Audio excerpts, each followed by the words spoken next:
we got to $1 million a year in revenue before I ever spent a dollar on advertising, right? The way we grew was, one person, like you said, Michael, I know I didn't hear about your courses, Jason, but somebody here told me about it, right? That's what happened.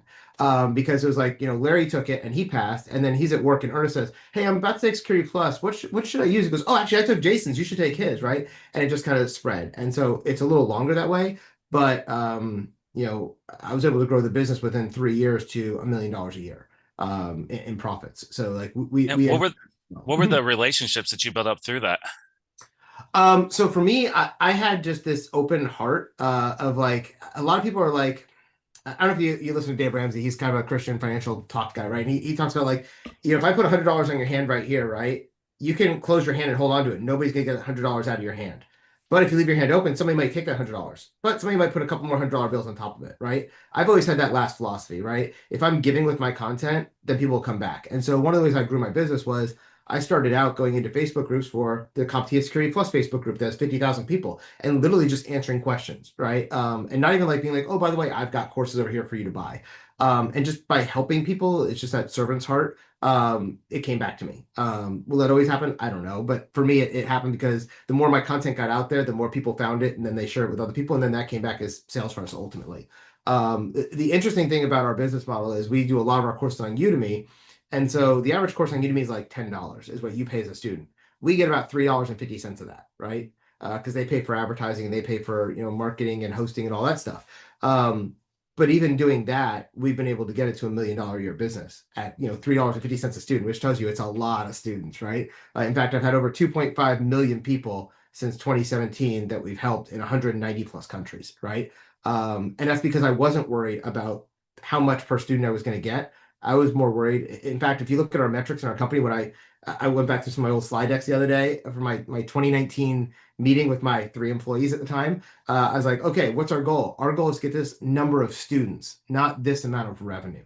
Because I could just raise it to $100 a course and do, 5 times less people and I'd still make more money, right? But that wasn't what I wanted to do. I wanted to spread the word and get out there kind of thing. Yeah. So that's one of the things. I would say that, if you are starting a business, social proof is huge. Reviews are huge. Treat your customers well because they'll be your biggest advocates. Um, there was a thread on Reddit at one point. Who would win in the old MTV Celebrity Deathmatch show? Somebody had started one on if Jason Dion, Mike Myers, or Professor Messer, who would win. And for those of you who are cyber folks, you probably have heard those three. We're kind of the three big guys Oh my inside of gosh. stuff, right? The fourth being Daryl Gibson, who's no longer with us. Um, and that just blew up. Like by the time I saw it, there was like 1,000 comments, right? And they're going back and forth of no, this guy's gonna win, no, this guy's gonna win, right? Or somebody will post about, oh, Jason's course was bad, and like 50 of my fans will come over and like jump on them. I'm like, who told you guys to like defend me, right? But it's like you build this loyalty up. You see this with like Taylor Swift and her fans. Like try to say something bad about Taylor Swift online, man. Her Swifties will just get you, right? But we have these little fandoms inside of our world. I see John's question. When will we have a Dion Messer collab? I'm open to it. He's not. So Professor Messer does a great job teaching. He has more of the closed fist mindset.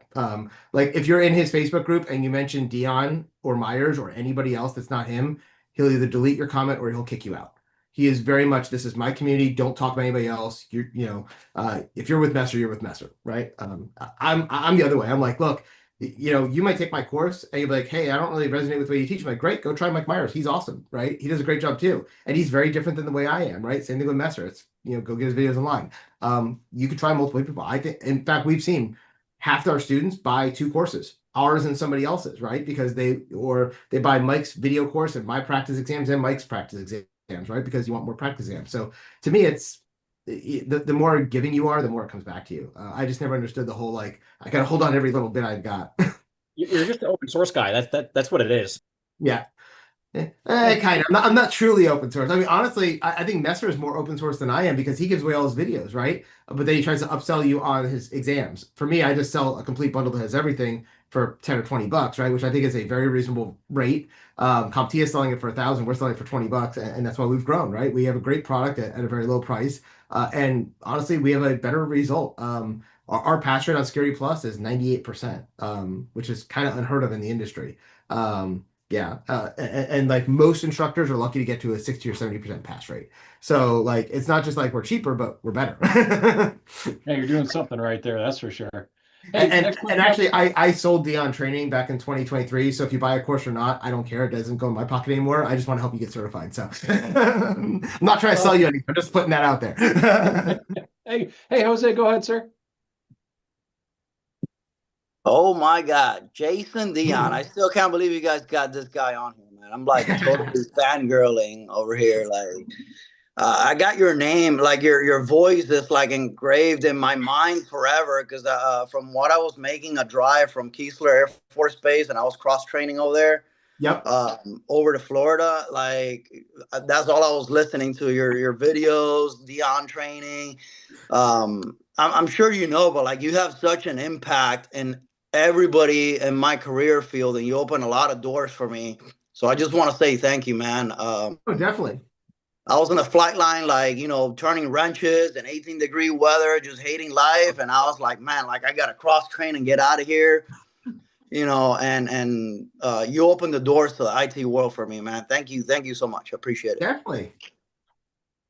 It's great to see you, Jose, and that's honestly why I do it, right? Like I said, it's not the $3 a student. It's I want to change those students' lives, and I get emails all the time from students like, just like you're saying, like I took your course, got my certification, and now this happened to me and my family, right? And it's just such a big difference.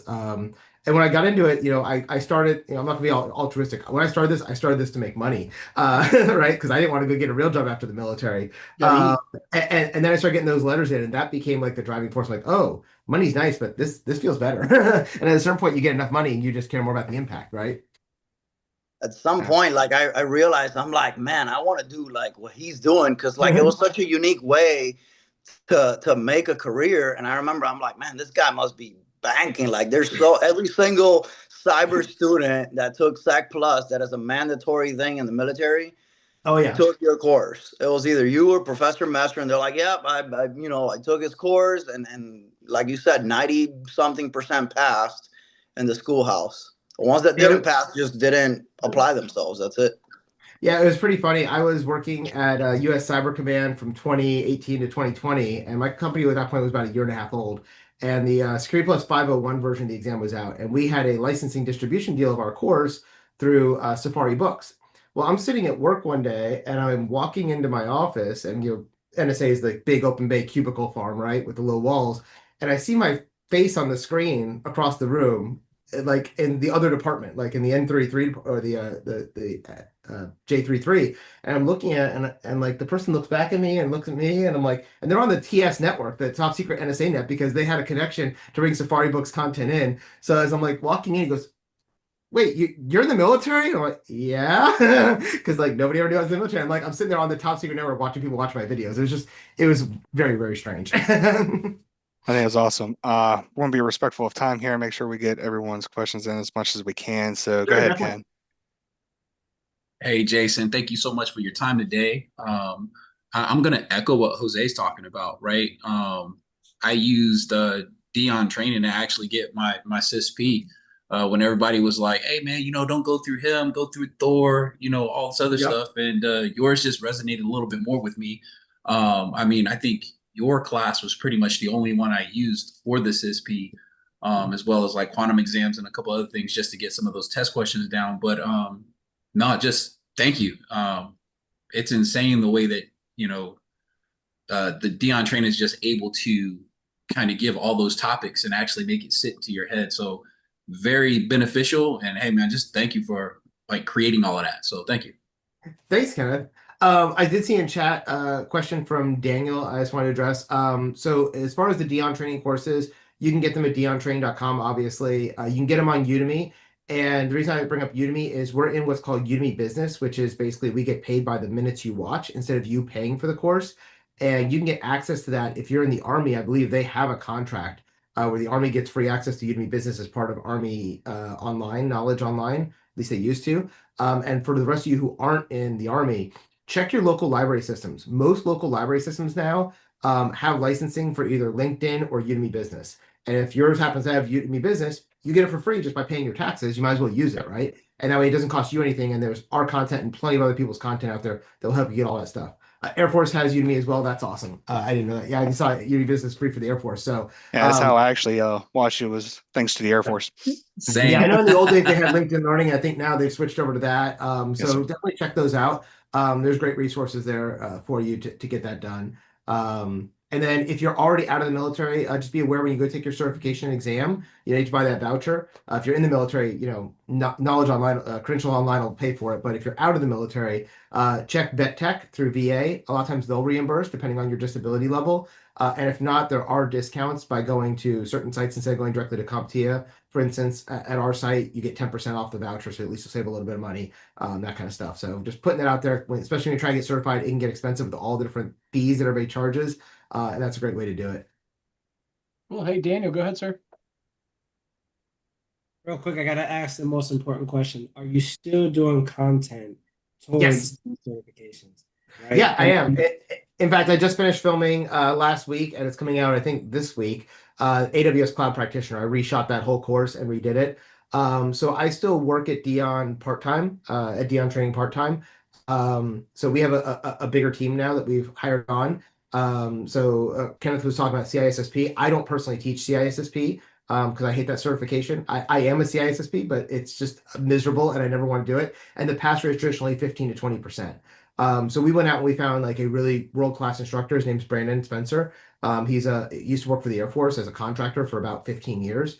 And he had a small CISSP business. And so we basically hired him and bought his company. And so his content is what we use for CISSP. We have another wonderful gentleman named Jeremiah Miner who does a lot of our higher level courses now. So your CYSA and your Pentest Plus and your Security X. But for A Plus, Net Plus, Security Plus, IDLE Fundamentals, and Cloud Practitioner, those 5 I currently do and will continue to do every year. I do it. In fact, I just released A Plus earlier this year for the 1201, 1202 exam as well.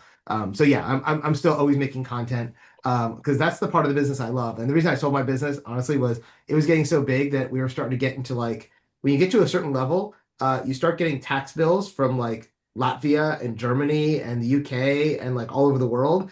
And it was just getting to be a nightmare to have to manage. And so we had a company that came in and offered, we had 3 companies that offered to buy us. And the condition was like, yes, I'll let you buy us, but you need to bring in a CEO because I don't want to do this anymore. I want to go back to doing the product because I like production. I like content. I like working with students. That's why I started the business. And then it just got to the point where I was running the business more than I was doing content. So that's one of the reasons why I sold it and kind of moved on to the other side. Okay. Hey, Thank you. Hey, Jason, you just made mention about the content, right? And earlier you were talking about the content you guys do is more of a practical content than what is the theory that is typically taught during these things, right?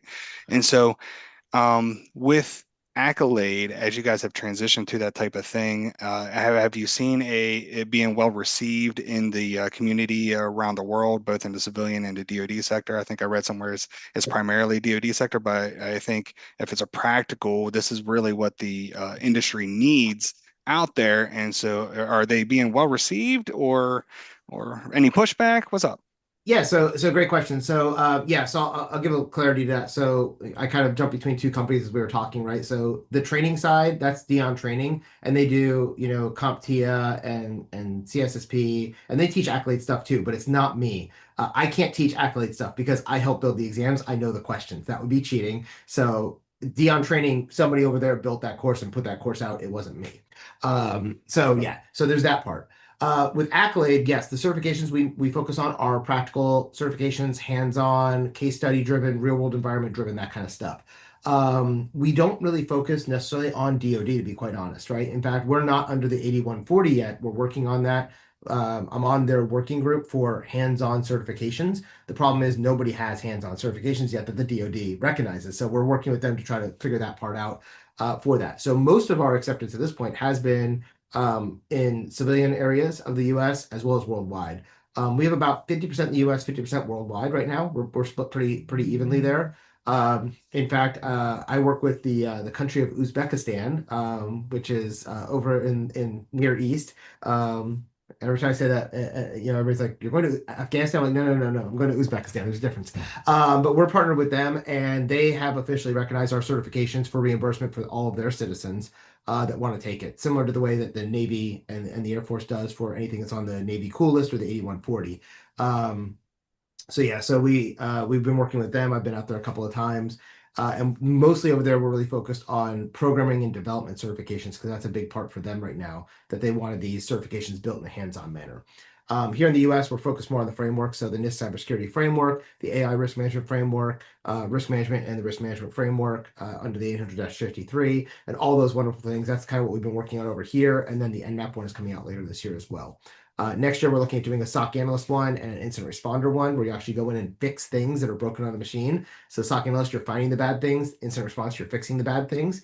And we're trying to go down that route because what we hear from the partners that we work with is that there is such a demand for defense over attack, and everybody wants to go be a hacker and a pen tester, but there's much less jobs for that. It's like 1 job out of 5 are pen testing. And to your point, industry acceptance, we have about 50 plus members of our advisory council that tell us what we should be testing towards, right? So what certification should we be building? We have people from the DoD, we have people from Microsoft, Facebook, Google, Apple. We have people from EY, Deloitte, pretty much all the big companies. There's folks from those on our board that tell us, okay, here's the area of things that are not being done that we want to see practical exams being done for. That's phenomenal. Yeah, having been through a couple cyber ops courses at Wright Pat, right? You kind of find out what's being going on and what's actually being targeted, and knowing that the world's looking at practicality more so than theory, just puts my heart a little bit at ease, knowing what's going on out there. But yeah, I'll go ahead and let David ask his question here because his hand's been up for a little bit, and I don't want him hanging out too long. No worries. Thanks. No, hey, Jason, you're like the Dave Ramsey of the IT cybersecurity training world. From what I'm getting, I hadn't heard from you. I apologize. I hadn't heard about you until Oh, that's today, okay. and I saw you coming up. But man, I love the energy and everything and what you do. And it's cool to say the Dave Ramsey because like you're giving back, right? You're not just Yep. saying I'm giving back. But my question is, so you get people that are veterans that are pivoting into IT cybersecurity after however long their career is. And then you got people that are fully experienced that have all the certs, but more for the people that are pivoting. They get these certs, they get the training. What is your ideal like message to them of going, okay, you got the cert, it's not over. Yep. What would you want them to do to to show that they have that experience now is following, so that when they get in front of a company and they're trying to, get it even in that ladder, right? Like what gives them that next edge to get hired by a company when they're pivoting? Yeah, so take advantage of whatever skill or thing you have that makes your job easier to get into. And what I mean by that is you may have come from a different area of the military. For example, you might have been an intelligence officer, right? Or you may have been a signals analyst, or you may have been, I don't know, a fire controlman, right? Launching missiles off of submarines, right? Any of those jobs have some tech stuff that you can tie to, but more importantly, you're going to have a top secret clearance because you came from those areas.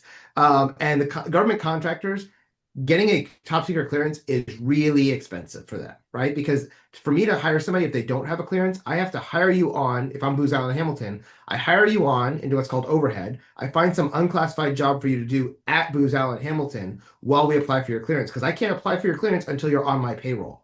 Now, that can take anywhere from 3 to 18 months. I've seen people who have taken 18 months and then got a no. So for 18 months, Booz Allen Hamilton was paying their salary, hoping they're going to get a clearance. Okay? This is why contracting companies always will take somebody with a clearance over somebody without a clearance. I can have a PhD in computer science and every certification in the world without a clearance, and I can have an aircraft mechanic who just got his Security Plus last week, and they'll more likely take the Security Plus guy and say, we'll just train him up from here, right? Because it's quicker for me to spend 3 months training you than it is waiting for this guy's clearance, right? And I've seen that over and over again when I was a military officer and when I work with all my contractors, because I was a director of IT for the Navy in Europe, and I had 500 people working underneath me. 2/3 of them were contractors, right? So I'm very familiar with the way these contract companies work. And so, if you have that clearance, that is a godsend for you. It's going to help you, especially if you're located near a major military installation area. If you don't want to work military long term, just do it for a year. Go be a contractor for a year, get your foot in the door, because the number one thing civilian companies are looking for is people with experience. And the only way to get experience is to get hired someplace. So luckily, everybody on this call is a military person. You've got usually like 99% of military people have at least a secret clearance. You can get in with an Air Force base local area network as a field service technician or something like that, just to get your foot in the door and work with one of these contract companies and start that clock ticking. Because the faster that clock ticks, the better. The other thing I would look at is look at your resume, your military resume, and anything you can tie back to cyber or IT, do it. I have 4 different copies of my resume, depending on what job I'm applying for. If I'm applying for an instructor, I've got one. And I've done all the same jobs, but there's different things I did in those jobs that I can highlight and pull out, right? I've got another one when I'm trying to go do NSA type, hacker work. I have another one where I'm trying to do SOC analyst and defense work. I've got another one where I do management and executive work, right? On a technical side, because each of those is what I did throughout my career in the military, but I highlight different features of that particular job, right? If I'm talking about, I'm trying to go for an executive job, I'm talking about, I managed a multi-billion-dollar budget. I had 500 people across 6 countries doing blank, blank, blank, blank, and blank. Right? If I'm trying to get a job as a intrusion detection person or a SOC analyst, I'm like, well, I ran the network operations center. I did this and this and this and help with all these different response efforts that we had. And so even though it's the same job in the same time period, you can pull out different things. And I would definitely look for your transferable skills, because everybody's got transferable skills, even if they don't know it. Just start looking through your stuff. On the civilian side, I had somebody who was a CPA, a certified public accountant, and they're like, I just got my Security Plus. I want to get a job. No one will hire me. I'm like, well, let me look at your resume. And they were talking about all the accounting stuff they did. And I'm like, that's not helpful. Nobody cares, right? You're trying to go get an IT job. And so we rewrote the resume talking about their attention to detail and how they can go through checklists and audits and blah, blah, blah. And you know what a CPA is great at? Auditing. So we got them a job as an IT auditor for a year, and then they moved from there into pen testing later on, right? So sometimes you got to take this like 2-step, get your foot in the door, something close, and then move on from there. Man, that's awesome. No, I love that information. Yeah, it's well said. As far as like people trying to gain that experience, start that clock ticking. I think it's huge. Like that's a kind of should in people's mind going, let me just get into something so I can start building that experience like right away, knowing that I'm looking for a bigger target, bigger goal at the end of it. One last question is, I was gonna say, the other thing you can do is while you're studying, set up a cloud-based lab and document what you're doing. And when I talk about documenting, I have a program that I work with a partner on from Game Dev HQ, and it's a 90-day program. Sorry, he's a 6-month program, and generally he can't keep his students past 45 days. And the reason why is they keep getting hired before they finish the program. And I started looking at his program like, how are your guys going from aircraft mechanics or janitors into being game developers making $80,000 a year within 45 days? And what was happening is, as part of his curriculum every week, they have to write 3 median articles. And they're not writing, today I learned blank, blank, blank. Instead, they're posting an article going, here's how you do a hip and ball joint in video game development. Here's how you do this physics that makes the rain look realistic. And they're writing a little 500-word article with some screenshots, and they're posting it. And so now when they're putting up when they're going on LinkedIn and they post on Median and LinkedIn, these recruiters who are looking for somebody who's skilled in game development are going, wow, this guy really knows what he's doing. He's got 40 different articles that he's written. He wrote them in 45 days, but he's got 40 articles. And like, this guy must be an expert. And that person is now getting an interview. And even before they finish the program, where they're not even a great game developer yet, they're already getting hired because people think they're an expert. So we live in a thought economy. Most employers don't want entry-level people anymore. They want to go for mid-level. It's much easier to get into a mid-level job in cyber than it is an entry-level, but you have to have some way to prove that you're the expert. And so using that same model, I would write 1, 2, or 3 articles per week about what you're learning. If you're doing some cloud engineering with AWS, talk about how do you set up a VPC? How do you set up a Fairgate instance? How do you set up a Lightsail instance or a Beanstalk instance or whatever it is you want to do? Or if you're doing cybersecurity and you're in your class, you're analyzing an email header, write a little article on how you analyze the email header with some screenshots and post it on Median. Now when somebody Googles your name, all those articles are going to show up and you look like an expert. Now you're going to the top of the pile. Nice. Yeah, I got one quick one. It's kind of a funny one, but if you could do it all over again, would you have joined the Air Force instead of the Navy? Because I feel like you'd be a great Air Force asset. Just it's funny you say that, because when I went to join after 9/11 happened, I went down to the recruiting office and I went to the Air Force.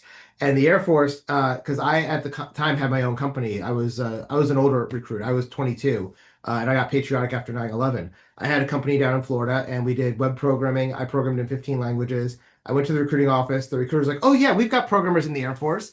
Just come on down. You got to take this test." And so he took me down to take the ASVAB. I took the ASVAB, scored 99.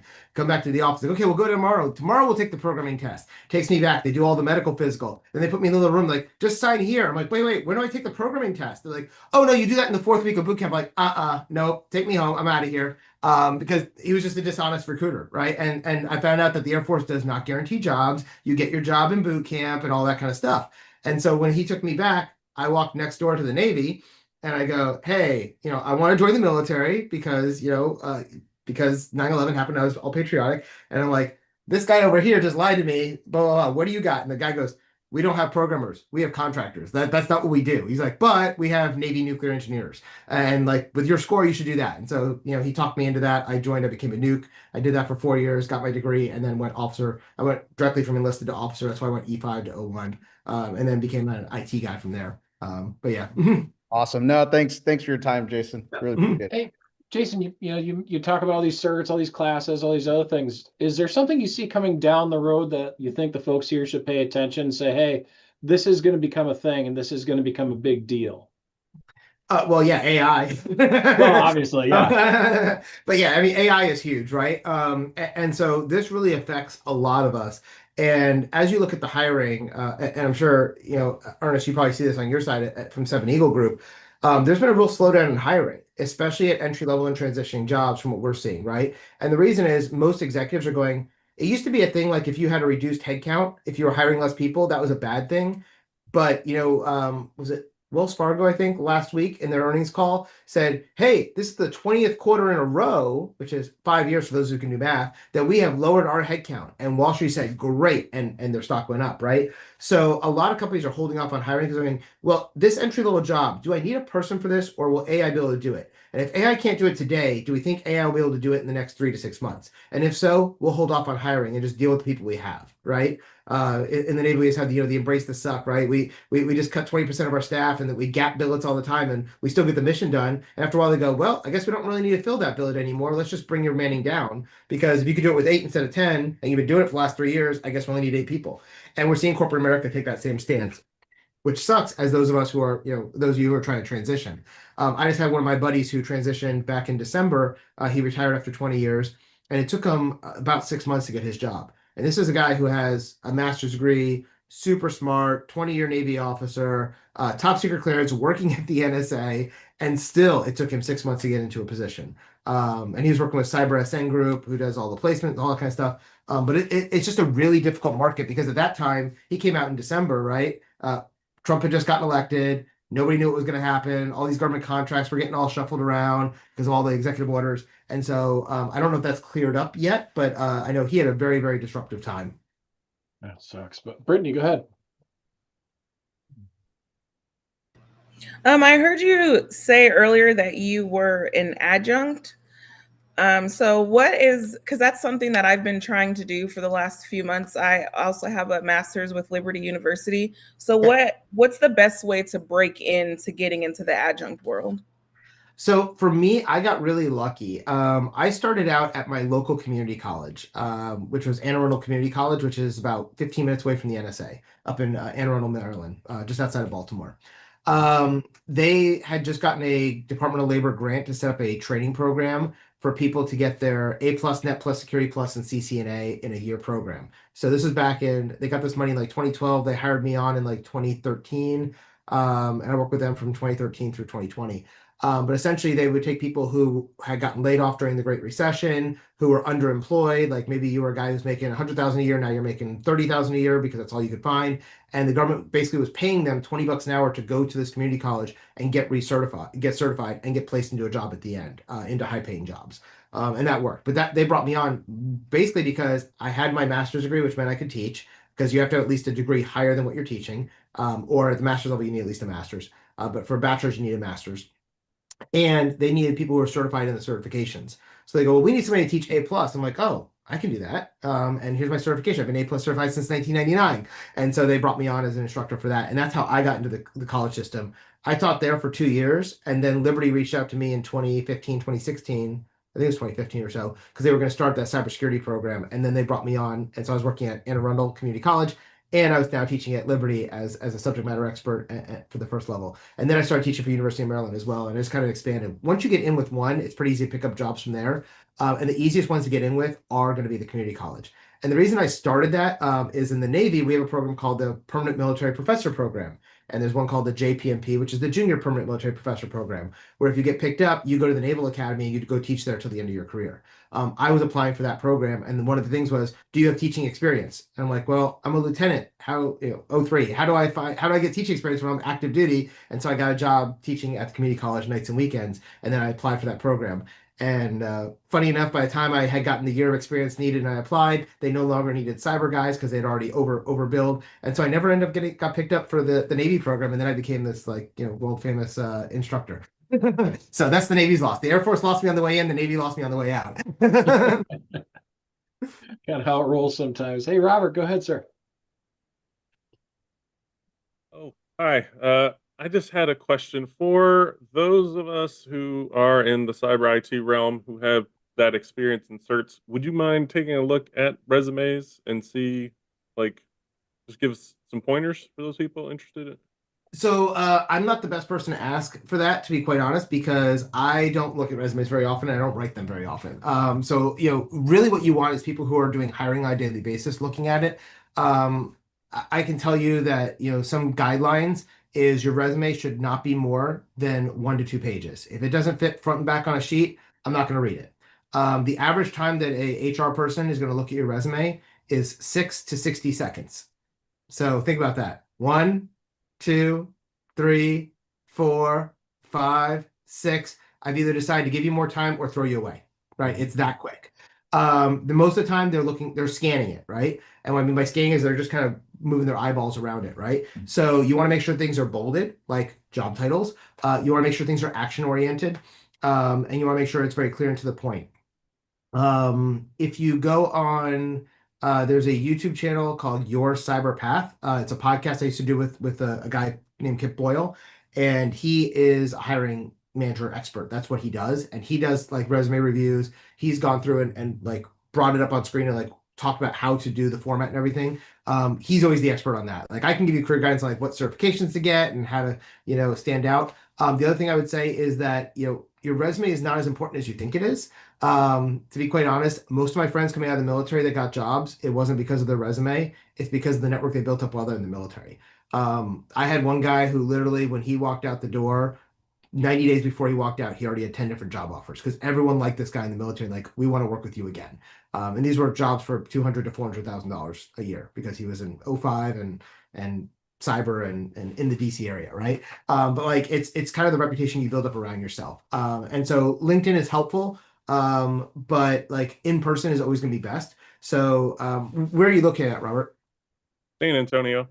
San Antonio. Okay, so San Antonio is a good area because you've got the NSA right there too, right? So, so you've got NSA and Air Force there. So there's a lot of jobs in that region, not nearly as much as Georgia, NSA, right? Nyack, Georgia, obviously, or NSA proper or Hawaii. But San Antonio is got a good population. They've been moving more and more down there, if I remember correctly. At least they were when I was back there in 2016. So it's been I'm a little dated. But yeah, so I would definitely anything in the DC area, we have a thing called B-sides. I know they're in New York and Florida and some other places. I'm not sure if they're in Texas, but if they are, go to that because you'll make connections locally that will really, really help. Other things that you can do is there's a thing called Secure World. It's a regional conference, and they're probably in San Antonio or Dallas or one of those closer cities to you. And they're usually a 1 or 2 day event. And the people who go to that tend to be hiring managers and higher up team leads and stuff. So if you can impress one of those guys, they can basically say, oh, you know what? I know Robert. Hey, Robert, submit your resume just so I can pull it out of the system and put it on top of the pile, right? And now you'll at least get considered because the problem is it's so easy to apply for jobs these days that for the average job, the recruiter's getting 1,000 applicants. And so am I actually going to see it or not? It depends on the AI, right? The AI is going to start filtering through things and then they'll show me what you want. I remember when I was hiring for a GS13 position, I was in Bahrain at the time as the IT director. And I told HR, I need somebody who is CISSP certified because the last 3 people that we hired them, we moved their family out. They couldn't get the CISSP and we had to pay to move them and their family back because if within 6 months you can't get your CISSP, we had to fire you under the rules then under 8570. So we told them, look, We need somebody who has CISSP. If they don't have CISSP, I'm not really interested in hiring them because I've done this 3 times and I keep gapping the billet and this is just killing us. Okay, no problem, sir, no problem. So HR goes off, they get all the resumes, and at the time they got about 600 applicants through the USA Jobs. It came down to me with 82 applications. How many of those 82 do you think were actually certified? You got it, Ernest. 3. 3 people were certified. The other ones were, I attended a CISSP training course. I attempted the exam last year. I've read a book on it. I literally, somebody's like, I took a course 2 years ago. And all I could think was, then why aren't you certified? If you're not certified, that means you're either too lazy to get certified or too dumb to get certified. Either way, you're going to come over here and I'm going to have to fire you in 6 months, right? If you had 2 years and you didn't do it, what makes you think you're going to do it over here? And so who got the interview? The 3 people who were certified. That was back in the old days when certifications were like the #1 thing. Nowadays with AI, people keep trying to like fool the systems and all that kind of stuff. But like, I will tell you, if you can get a connection, like if I wanted to work for 7 Eagle Group, I would talk to Ernest and be like, hey, Ernest, I see that you work at 7 Eagle. How do you like it? Tell me about it, blah, blah, blah. Here's my background. And maybe he can put in a good word for me and get my resume at least to the short stack of the 10 or 15 that the hiring manager is considering. Now I got a shot as opposed to 1 out of 1,000. Work those networks. Really important. Thank you. Appreciate all that information, Jason. You're speaking about networking and the things that 7 Eagle Group is really pressing on us and helping to highlight that this is the actual most important thing, right? And kind of true for the people that I've actually talked to as well. Real quick, before we get to closing comments, I just want to know, is there any information, having retired from the service, that you can, wisdom that you can part on us as we are actually separating and transitioning to that civilian life? Yeah, a couple of things that have nothing to do with cyber, but all of us were in the military for some amount of time, whether that was 4 years or 30 years, when we all go home at some point. If you're still in the military and things hurt, go to the doctor, get it documented. It'll help you. Tell your young sailors that too. Like, no one wants to be malingering, but like, we're always told in the military, suck it up, walk it off, big boys don't cry, all that kind of stuff.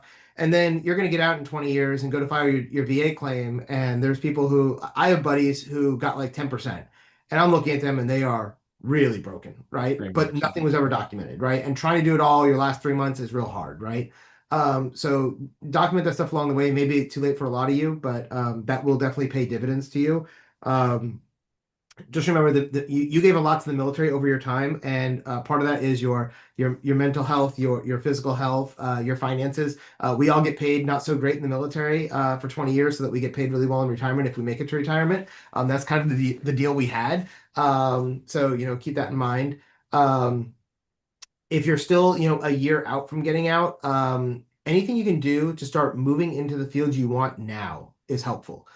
For example, when I was in the military, we had some supply guys that they were getting out and they knew they wanted to do something other than logistics. So they talked to their LPO, their leading petty officer, and their chief, and they were able to do their last 6 months like in the IT shack as like an intern under us, right? And things like that. So anything you can do, like even if it's like a collateral duty where you're like, oh, I'm going to be the information assurance manager, right? And you get that designated for a year. Well, now you have some cybersecurity background that you can put on your resume, right? So things like that. Real world experience is #1, certifications #2, degrees are #3, and degrees usually is just to set your pay band in the contracting world, to be quite honest.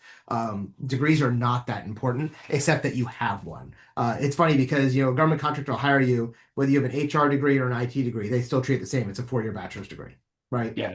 Which I never made sense to me, but those are kind of some of the things I would think from the military side. And then the other thing is network while you're in, especially with those who are getting out ahead of you, and think back to the people you work with over the last 5 years that may have already retired, because they are probably going to be your #1 way to get in, even if they're not in IT. Like for instance, if your old chief or LPO or E7 sergeant or master sergeant or whatever now works at Deloitte, even if they're working in HR or they're working in accounting, they might be able to at least take your resume and go talk to the hiring manager who's hiring for that cybersecurity position you're trying to get. So anything you can do to cut through the noise is going to be helpful, and just think through your networking, your contacts. I know when I was in the military for 20 years, I met tons of people, and when people get out, they're like, hey, Jason, I worked with you 3 years ago. Can you put in a good word with so-and-so? I saw on your LinkedIn, you're connected to this guy who works at Facebook. Do you think you can talk to him? And then the other thing I would say is that people love talking about themselves, me included, as you could see. But the best thing is like if I wanted to work at Seven Eagle Group, I wouldn't call up Ernest and go, "Hey Ernest, tell me about that job." I'd be like, "Hey Ernest, I see at Seven Eagle Group you do this job. Would you mind if we took you out to coffee and I want to learn more about what you do every day and what about your company, right?" Most people are willing to do that, right? They like doing that. And if you're in the military and you're looking for a job and you're not out yet, talk to your contractors who work in your spaces because they can help too. In fact, their companies are always looking for people, and if that person recommends you, they usually get a kickback of $500 to $1,000. So they're willing to recommend you if they like you and think you're good, right? Even if you don't have all the skills. Oh, last thing, if you look at the job descriptions, they're wish lists, right? No one's going to meet all 100% of those things. I look at these and like I'm a pretty talented guy. I've got 40 plus certifications and 25 years in this business, and I still don't meet 100% of the requirements. If you meet 50% or more, apply. It's a wish list. They're looking for a unicorn. There are no unicorns out there, so bring it down. And they found this with the company when I sold it. They're trying to find another Jason, and I'm like, good luck. Like I'm one of one, right? I'm me.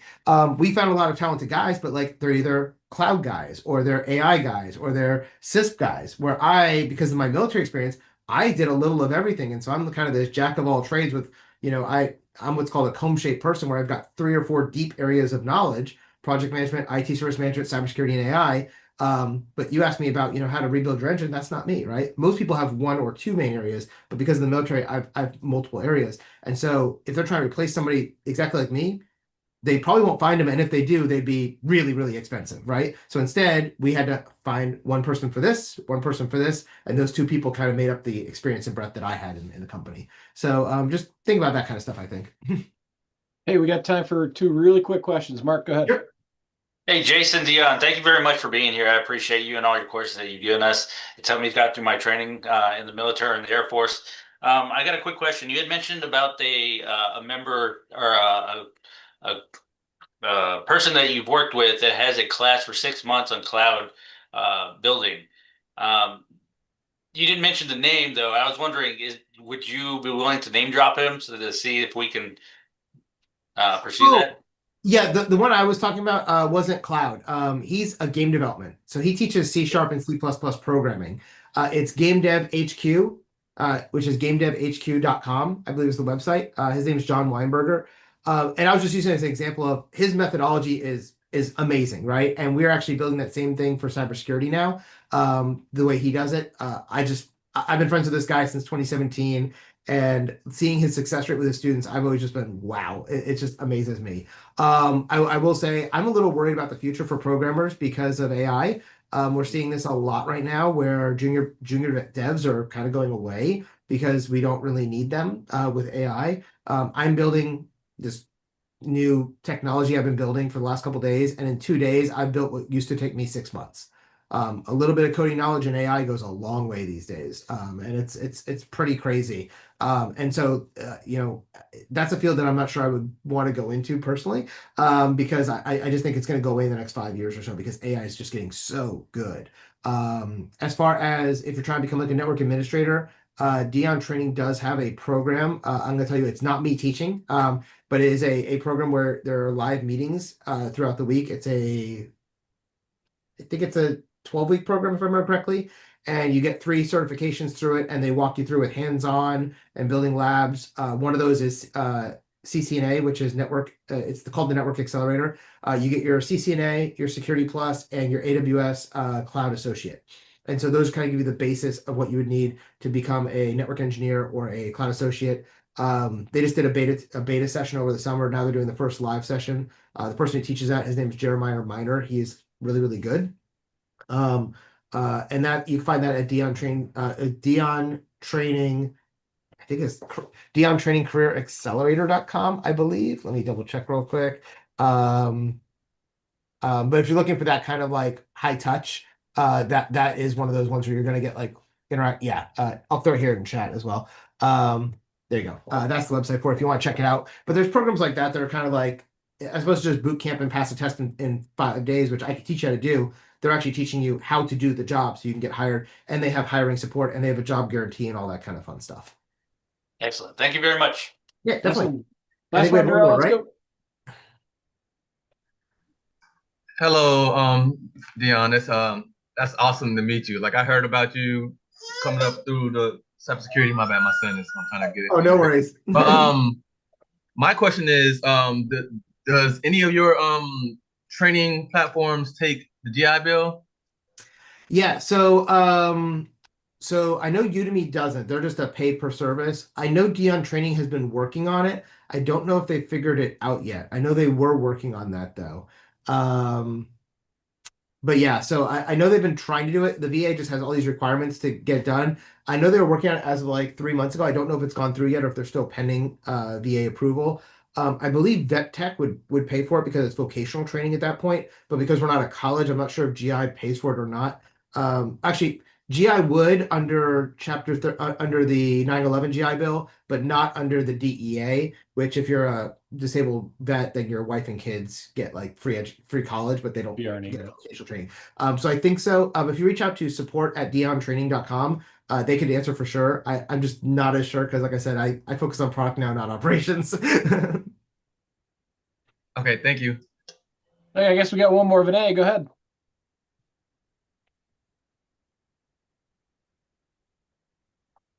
You're muted.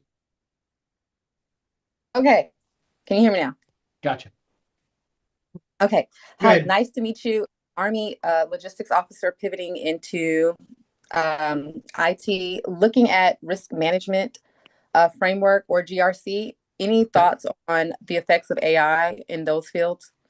Yeah, so I think you're pretty safe in that field for a couple of reasons. One is the government is just inherently slow. And we, as much as we tried to quote doge it out and whatever they were doing, we have a lot of career civil servants and they're not going anywhere, right? So the requirements are still there, the laws are still there that say thou shalt use the risk management framework across, Social Security, Treasury, etc., and DoD. The only exceptions on that are top secret systems. So I don't think that's going anywhere. In fact, one of the Acylade certifications is risk management and the risk management practitioner, and those are focused on risk in general and the RMF specifically.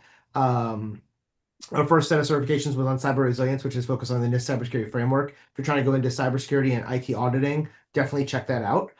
You can find it at akylade.com, which I think you guys have the links and stuff. You guys can pass that as well. I'll throw it in chat as well. Akylade.com. I got you, Jason. And then the other thing is when you're dealing with AI, somebody has to govern the AI, right? And that's our third set of certifications is the AI risk management framework, which is all about the ethics and the bias and how you're going to use that stuff. So if you're looking at that framework side, that's really where Acylade has been shining so far. And they're now moving into those practical hands-on certifications on top of that. And those are all case study driven based on real world examples of consultants in the field. So AI really the jobs I think it's coming for more are those mid-management jobs and those entry-level jobs, right? So I'm thinking like the legalman who helps the JAG, get the wills drafted, right? AI can do that like that, right?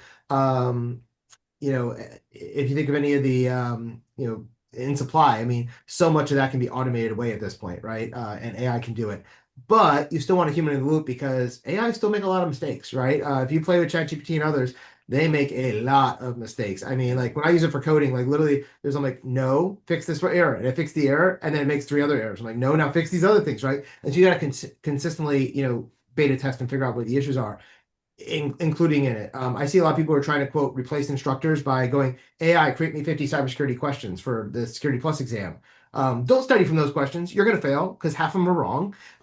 They're just not written well because they don't have enough content yet. But AI is getting better and smarter all of the time, and it's getting so yeah, it is going to continue on. The makers of Anthropic, who makes Claude, their CEO said they expect 20% of jobs to go away because of AI. And it's not the jobs that have traditionally gone away, like sweeping floors and waitresses and things like that. It's now coming after those mid-career jobs. So that's a challenge. I think kind of one of the best things you can do to future-proof yourself is learning how to use AI and use it effectively. You mentioned RMF. One of the things we're building at Acylade is we have a workflow tool that helps consultants go in and implement the NIST cybersecurity framework, the risk management framework, and the AI risk management framework across the organization. And it goes through and it uses AI to assess it and write the reports and all that. But we still want at the end, it's still the the consultant who has to put in their opinions. AI can't replace human thought. It does a great job of saving you 80% of the work, but there's still that 20% you need to focus on. Get really good at that 20%. Learn how to use these tools and be effective, because you can do things 10 times faster than the person next to you. The old saying, if you're in the forest and a bear's chasing you, you don't have to run faster than the bear. You just have to run faster than the guy running behind you. Same thing, right? If everyone's starting to learn AI and you get out ahead, you're going to be safe, right? It's just the person who can use it the best is going to be the one who survives. Okay, Yes, thank you. It is definitely a scary time right now getting out. In the next 2 to 3 years, the college seniors that just got out this summer, they're hurting bad, right? At least you guys have experience behind you. You've got 20 years of logistical experience, right, that you can leverage. And that's the other thing is, like, if you can't get a job directly in like cyber or IT, you may be able to get a job with like FedEx because they're the big logistics hub, or Amazon, right? And then move over. Amazon has a big program internally. Anybody who's in there, they're trying to reskill them for the cloud internally. So a lot of these warehouse workers, Amazon's giving them free training to go become cloud workers because they know they're getting rid of them because they're replacing with drones and robots. Thank you. Yeah, great. Hey, we run up over our time, so I want to thank you very much, Jason. Yeah. The voice behind Jason, Dion Training Solutions has been fantastic having you here. I want to thank you very much for taking the time and a little extra with our folks. And I look forward to seeing you here again, because you drop some awesome truth and wisdom on the folks. So thanks, everybody. We will be back here at 2:00 with Cheryl Einhorn. Take care. Have a great lunch, guys. Thanks, Jeff. For any Navy guys that are still around, is the berthing petty officer a real thing, or is that made up? Real thing. It's the guy that is in charge of making sure that the berthing's clean and going down, and got people going down doing sweepers in the morning and cleaning it up and taking care of the berthing. Okay, I had a Navy Sounds guy. like a